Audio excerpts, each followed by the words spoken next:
Assalamualaikum warahmatullahi wabarakatuh.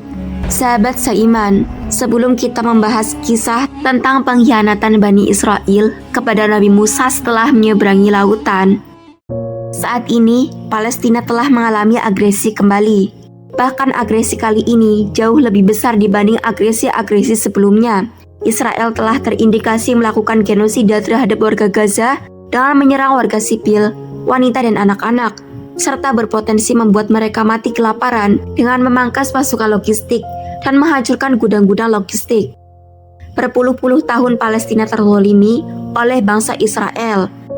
Seluruh umat Islam di dunia berhutang budi dengan rakyat Palestina karena mereka yang berkorban menjaga Masjidil Aqsa.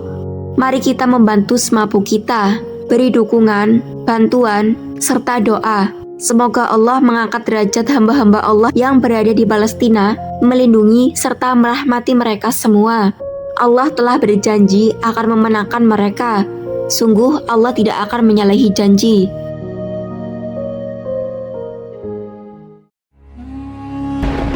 Sahabat seiman, dan inilah kisah pengkhianatan Bani Israel terhadap Nabi Musa setelah menyeberangi lautan. Bani Israel merupakan kaum yang banyak didakwahi oleh banyak nabi. Allah mengutus sejumlah nabi untuk membimbing kaum Bani Israel. Ada 12 nabi yang telah diutus untuk mendakwahi kaum Bani Israel. Nama Israel adalah nama lain dari Nabi Yakub alaihissalam. Beliau adalah putra Nabi Ishak alaihissalam. Nabi Ishak alaihissalam adalah anak kedua Nabi Ibrahim yang dijuluki sebagai bapak para nabi. Dari garis keturunan inilah lahir kaum Bani Israel atau keturunan-keturunan Nabi Yakub alaihissalam. Nabi Yakub mempunyai beberapa anak, di antaranya Nabi Yusuf alaihissalam. Kisah Nabi Yusuf tidak bisa dilepaskan dari kisah Bani Israel. Karena berawal dari kisah Nabi Yusuf inilah Bani Israel sempat mendiami Mesir dalam kurun waktu yang sangat panjang di bawah kepemimpinan Fir'aun.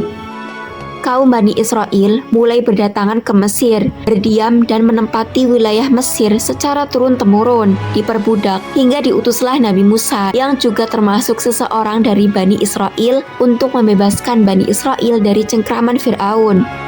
Nabi Musa alaihissalam dibesarkan dan diasuh dalam pangkuan Fir'aun dari pendeta dan pemuka-pemuka agama kerajaan. Nabi Musa mengetahui keesaan Tuhan dan rahasia-rahasia alam. Setelah datang izin Tuhan kepadanya, supaya ia membimbing umat di tengah-tengah Fir'aun, yang ia berkata kepada rakyatnya, "Akulah Tuhanmu yang tinggi." Nabi Musa pun akhirnya berhadapan dengan Fir'aun sendiri beserta tukang-tukang sihirnya. Melihat kondisi dan ancaman terhadap diri dan kaumnya, Nabi Musa alaihissalam bersama orang-orang Israel yang lain pindah menuju negeri Palestina. Kala itu tidak hanya perbudakan dan kerja paksa yang diterapkan oleh Fir'aun kepada Bani Israel. Fir'aun juga berlaku kejam dengan membunuh semua bayi laki-laki Bani Israel.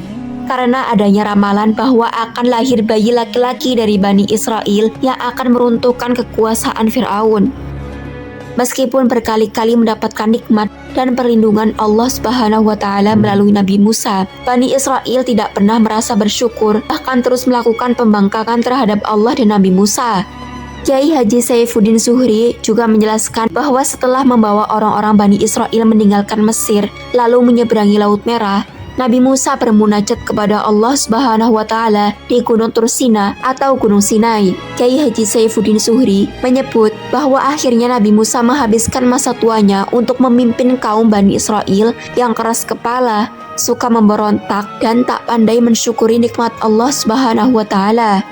Dalam beberapa literatur sejarah, Bani Israel yang telah diselamatkan oleh Nabi Musa alaihissalam atas izin Allah Subhanahu wa Ta'ala, mereka pun melakukan pembangkangan. Saat itu, setelah sampai di seberang Laut Merah dari pengajaran Fir'aun dan tentaranya, bahkan ketika kondisi kaki belum kering dari air laut, mereka mulai menunjukkan pembangkangan terhadap perintah Allah Subhanahu wa Ta'ala dan perintah Nabi Musa.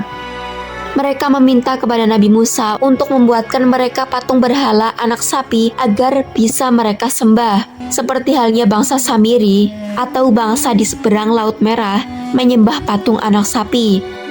Tentu saja permintaan yang bersifat menyekutukan Allah Subhanahu wa Ta'ala itu ditolak oleh Nabi Musa. penolakan Nabi Musa tidak diindahkan. Hal itu terjadi ketika Nabi Musa sementara meninggalkan Bani Israel untuk sejenak bermunajat, memohon petunjuk Allah Subhanahu wa Ta'ala. Untuk itu, Nabi Musa menitipkan tanggung jawab pembimbingan kepada Nabi Harun alaihissalam untuk mengurus Bani Israel. Tetapi hanya dalam waktu 40 hari saja. Sekembalinya Nabi Musa, Bani Israel telah kembali berlaku syirik. Tentu saja Nabi Musa murka atas perbuatan kaumnya yang membangkang itu. Saking marahnya hingga batu tulis yang dibawa Nabi Musa dari hasil bermunajat kepada Allah Subhanahu wa Ta'ala hancur berkeping-keping. Batu tulis tersebut berisi Taurat dalam wujud aslinya. Pembangkangan selanjutnya ialah ketika Nabi Musa mengajak kaumnya untuk berangkat menuju tanah yang dijanjikan Allah Subhanahu wa Ta'ala kepada mereka, yaitu kota Yerusalem. Nabi Musa alaihissalam memerintahkan mereka untuk menuju ke tanah tersebut secara terang-terangan, karena Allah Subhanahu wa Ta'ala telah menjanjikan kemenangan bagi mereka. Namun, mereka menolak dan malah meminta agar Nabi Musa dan Allah Subhanahu wa Ta'ala saja yang berangkat ke kota tersebut, karena mereka takut terhadap raja kejam yang sedang berkuasa di Yerusalem. Atas pembangkangan yang berulang kali itu, kemarahan Nabi Musa tidak lagi terbendung. Allah Subhanahu wa Ta'ala akhirnya memberikan ketetapan bahwa selama 40 tahun tanah tersebut haram bagi Bani Israel. Selama 40 tahun mereka akan tersesat dan berputar-putar di gurun. Perjalanan mereka tak akan membuat mereka sampai ke tanah yang dijanjikan tersebut sampai waktu yang ditentukan tadi usai. Atas ketetapan tersebut, selama 40 tahun, Bani Israel selalu berjalan berputar-putar di gurun tanpa pernah sampai di tanah yang dijanjikan.